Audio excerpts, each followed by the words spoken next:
Bonjour, j'espère que vous allez bien, j'espère que tout va pour le mieux, dans le meilleur des mondes. J'espère surtout que vous marchez de victoire en victoire et que tout ce que vous entreprenez réussisse. Je l'espère, je le souhaite et je le veux pour vous. Que Dieu vous bénisse. Alors, je vais encore venir parler avec vous, discuter, donner mon avis par rapport à l'actualité, par rapport à ce qui se passe, par rapport aux informations qui parfois sont biaisées, qui parfois sont truquées, qui sont manipulées, surtout manipulées, et vraiment vous inviter à éveiller votre conscience, à vous réveiller du sommeil dans lequel vous êtes, pour ceux qui continuent encore à croire que les choses sont telles qu'elles nous sont présentées.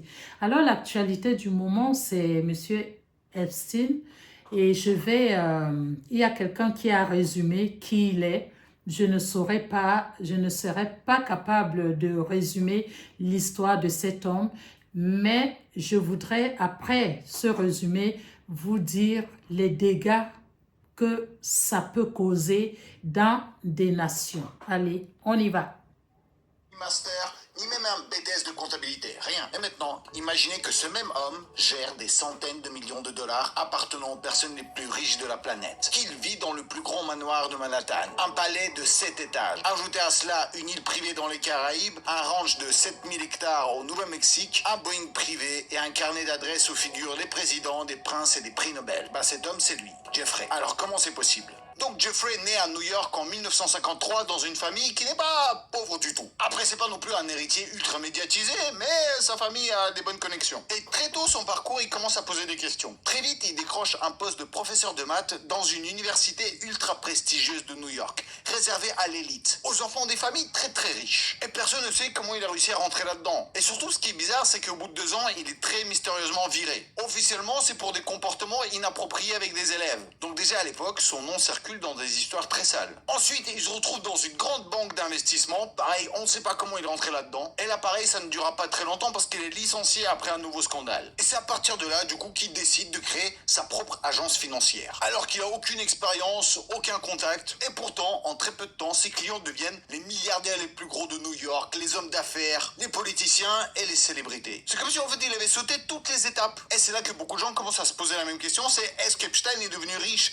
grâce à ces gens ou est-ce qu'il est devenu indispensable à tous ces gens pour toute une autre raison? Mais ça, ce n'est pas le cœur de cette histoire. Jeffrey serait probablement resté cette figure bizarre qui traîne autour de l'élite américaine s'il n'y aurait pas eu les accusations. Au début des années 2000, la police de Floride commence à recevoir des signalements pour des S dans sa maison de Palm Beach. À l'époque, rien ne se passe au final, c'est silence radio. Ils passent l'éponge et ils oublient. Il a les bons avocats. Et ce n'est qu'en 2005 qu'une enquête pénale est enfin ouverte. Mais en 2008, il passe un deal avec la justice et s'en sort avec juste une peine ridicule. Genre 1 an et demi de prison. Ah, c'est genre une tape sur les doigts. Et 11 ans plus tard, tout explose à nouveau. L'affaire est relancée avec des accusations bien plus lourdes. On a du trafic de mini-pizzas. Et c'est là que surgit l'histoire de son île. Dans l'archipel des îles Vierges américaines, officiellement elle s'appelle Little St. James. Une île privée entièrement à lui. Avec une villa. Et des témoins affirment que c'est précisément là-bas qu'il ramenait toutes ces pizzas. Et cette fois-ci, il n'y a plus de petit arrangement judiciaire. Et pourtant le procès n'aura jamais lieu. Le 10 août 2019, quelques semaines après son arrestation, Jeffrey est retrouvé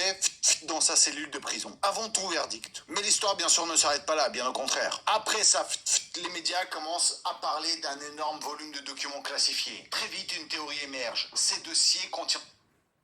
Alors, je n'ai pas fini la vidéo, je voulais juste vous présenter le monsieur qui tient l'actualité. Je suis sûre que vous avez vu, hein. Alors, pourquoi je parle de lui? Je parle de lui par rapport à ce que son comportement, ce que l'influence qu'il avait et les personnes avec qui il marchait ont réussi à manipuler le monde entier au point de trouver des victimes, au point de priver de liberté à certaines personnes. Et aujourd'hui, je vais parler d'une des personnes qui a été victime de ces élites. Et vraiment, ça m'a fait, j'ai ressenti beaucoup d'injustice par rapport à ce que Dieu donnait. Dieu donnait, c'est un humoriste de père camerounais et de mère bretonne, né en France, qui est humoriste, je crois que je l'ai dit, humoriste vraiment de talent.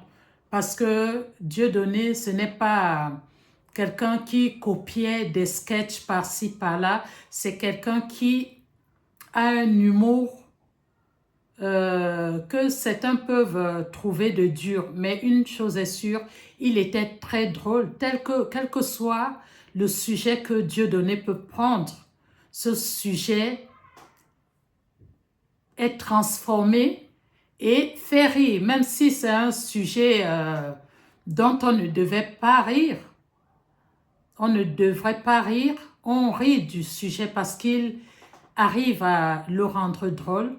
Alors, Epstein est l'élite des puissants, des influents de ce monde, ont tout fait pour lui mener la vie dure. Il y a eu des périodes où il a même été, il a reçu des condamnations, on lui interdisait des salles sous prétexte que son humour, il se moque il se moque des Juifs, il se moque de ci, alors que Dieudonné se moquait de tout. Bon, maintenant, si on ne veut pas écouter, si moi je ne veux pas écouter un humoriste qui se moque de Jésus, je ne vais pas l'écouter. Pourquoi empêcher que les gens vivent de leur art? Et le drame, celui par qui le scandale a commencé, c'était M. Valls, l'ancien Premier ministre de M. Hollande. Cet ancien Premier ministre qui était parti en Espagne pour être maire en Espagne. Il a quitté la France pour aller en Espagne. Ça n'a pas marché là-bas. Il est revenu encore ici. Voilà ce genre de personnes qui nous dirigent, qui ont dirigé la France. Et c'est par lui que le scandale a commencé. Ils ont commencé à faire la chasse aux sorcières. Et leur première victime était Dieudonné. Et avec la complicité d'Hollande, ils ont tout fait. Et vous savez d'où venait cet ordre de bannir M. Dieudonné? L'ordre venait de l'élite travaillant avec le monsieur que je viens de vous présenter, Epstein.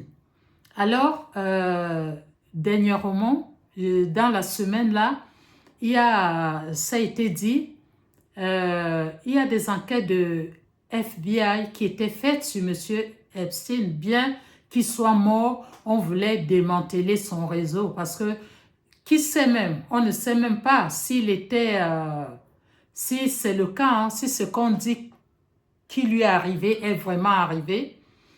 Et le FBI a continué à faire des enquêtes et c'est dans cette enquête qu'on retrouve des documents et dans tous ces documents, on retrouve ce qui avait été décidé par cette élite-là qu'il fallait faire tomber M. Dieudonné sous prétexte qu'il fait trop de l'audience et quelqu'un a montré, quelqu'un a dit pourquoi est-ce qu'il fallait l'abattre, pourquoi il fallait le descendre, parce que dans ses sketchs, il avait évoqué le genre de comportement que ce groupe de personnes, ces élites ont envers je ne vais pas dire le mot, parce que dans cette organisation, dans cette élite, monsieur Epstein, qu'est-ce qu'il faisait? Il avait créé un réseau où il faisait, il présentait à ces riches personnes, le réseau des personnes qui ne sont pas en âge d'avoir des rapports S. Voilà, vous aurez compris, un réseau des points. Alors, ce réseau, toutes ces élites-là, des présidents, des Clinton, les noms, il y a tellement de noms qui sont sortis là-bas, les Jack Lang et tout ça. Mais je ne comprends pas pourquoi, dans votre réseau, vous avez décidé de faire un réseau où vous allez détruire des personnes qui ne sont pas en âge d'aller avec d'avoir des rapports. Comment est-ce que une personne qui vit de son salaire, à qui on vient raconter des choses et qui utilise, peut-être que vous n'êtes pas concerné, il fait son humour et il fait ressortir des problèmes qui minent notre société. Il les évoque, alors il fallait que les gens restent dans l'aveuglement, que jamais on entende de ces choses qu'il était en train de dire. Parce qu'il y a quelque chose, il y avait une volonté de cacher l'information et Dieu donnait cette information au travers de ces sketchs. Et c'est sûr que beaucoup de personnes étaient sanctionnées, vivaient la censure. Voilà, quand le censure, c'est une chose, mais quand le muselle, c'était vraiment trop grave et on se rend compte que le musellement qu'on voulait faire à Dieudonné, c'était par rapport aux vérités qu'il disait. Et dans les documents, dans les milliers de documents, on s'est rendu compte que le nom de Dieudonné y figurait. Et c'était sur la demande d'une personne, je ne vais pas citer son nom ici, mais avec le temps, peut-être dans vos recherches, vous retrouverez qui sont les personnes qui étaient derrière cette manipulation. C'est honteux d'être des élites et des élites puissantes et de venir faire pression pour taire un seul homme. Et pendant longtemps, vous n'avez pas réussi à taire Monsieur Dieudonné. On peut museler la bouche de quelqu'un, mais vous n'allez pas museler la vérité. Et la vérité, elle finit toujours par triompher. On dit souvent que le mensonge prend l'escalier, le mensonge prend l'escalator, la vérité prend les escaliers. Alors, voilà, encore j'ai un peu... alors, c'est ça, je croyais qu'il y avait une suite. Vous voyez le monde dans lequel nous vivons. À tous ceux, j'appelle ici tous ceux qui ont appelé ceux qui n'étaient pas d'accord avec les choses qui se passaient, ceux qui essayaient d'ouvrir les yeux à ceux qui avaient encore je sais pas, qui avaient encore le voile devant eux. Quand ceux-là essayaient d'interpeller, de sonner la cloche, de sonner l'alarme, on les appelait complotistes. Alors, ceux qui appelaient complotistes, là, venez encore, je ne sais pas quel nom vous allez dire maintenant. Il est temps que chacun de nous ouvre les yeux parce que ce monde va à volo, et réveillez-vous. Il est temps de se réveiller. Et je vais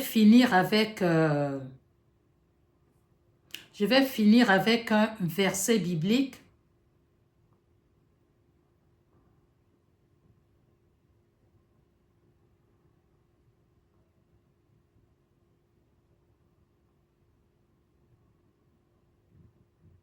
Je vais finir avec un verset biblique dans Éphésiens, chapitre 5, verset 14, qui dit « Réveille-toi, toi qui dors, relève-toi d'entre les morts. »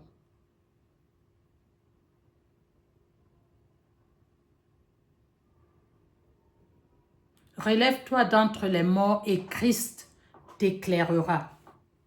Éphésiens 5, 14. C'est pourquoi il est dit, réveille-toi, toi qui dors, relève-toi d'entre les morts et Christ t'éclairera. Que Dieu vous bénisse. Au revoir.